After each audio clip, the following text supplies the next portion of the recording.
जय श्री हरि विष्णु। कार्तिक मास में सुने तुलसी जी की महिमा। कार्तिक मास में जो भक्त नित्य स्नान करके पवित्र होकर कोमल तुलसी दल से भगवान विष्णु की पूजा करते हैं वह निश्चय ही मोक्ष पाते हैं।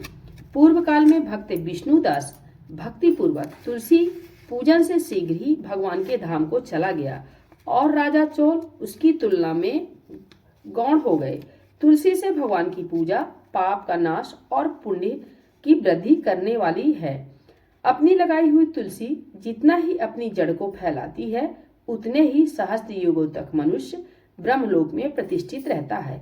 यदि कोई तुलसी मिले जल में स्नान करता है तो वह पाप मुक्त होकर धन्य हो जाता है। जिसके घर में तुलसी का पौधा विद्यमान है उसका घर तीर्थ के समान है, वहां यमराज के दूत नहीं जाते। जो मनुष्य तुलसी काष्ठ संयुक्त गंध धारण करता है कोई पाप उसके शरीर का स्पर्श नहीं करती।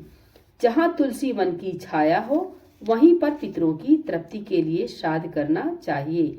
जिसके कान में, मुख में और मस्तिष्क पर तुलसी के पत्ते की छाया निशानी दिखाई देती है तो उस पर प्रेत की छाया नहीं पड़ सकती। आदिकाल में हरिमेधा और सुमेधा नामक दो ब्राह्मण थे। वह जाते जाते किसी दुर्गम वन में परिश्रम से व्याकुल हो गए। वहां उन्होंने एक स्थान पर तुलसी दल देखा। सुमेधा ने तुलसी का महान वन देखकर उसकी परिक्रमा की और भक्ति पूर्वक प्रणाम किया। यह देख हरिमेधा ने पूछा कि तुमने अन्य सभी देवताओं व तीर्थ व्रतों के रहते हुए तुलसी वन को प्रणाम क्यों किया?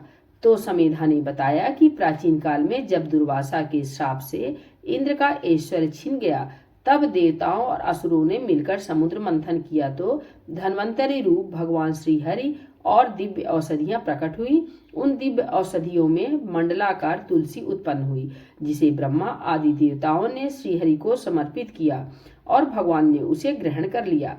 भगवान नारायण संसार के रक्षक हैं और तुलसी उनकी प्रियतमा है, इसलिए मैंने उन्हें प्रणाम किया।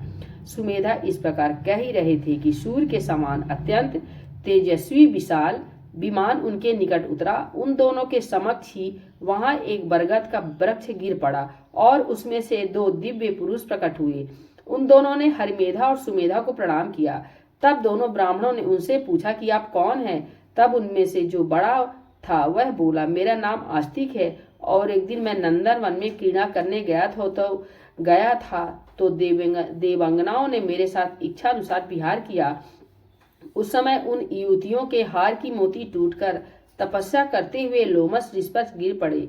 यह देखकर मुनि को क्रोध आया। उन्होंने सोचा कि स्त्रियां तो परतंत्र होती हैं, अतः ये इनका अपराध नहीं, दुराचारी आस्तिक ही शाप के योग्य है। ऐसा सोचकर उन्होंने मुझे शापित किया, अरे तू ब्रह्म राक्षस होकर बरगद के पेड़ पर निवास कर।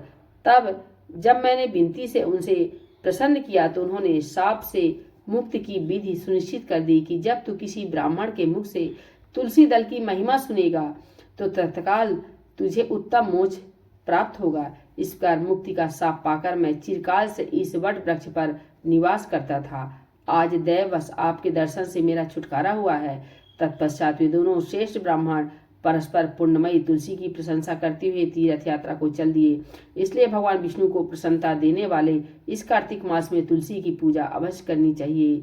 बोले भगवान विष्णु की जय, श्री लक्ष्मी नारायण भगवान की जय, तुलसी माता की जय, श्री चिरहुनानाथ स्वामी की जय। कार्तिक मास महात्म्य।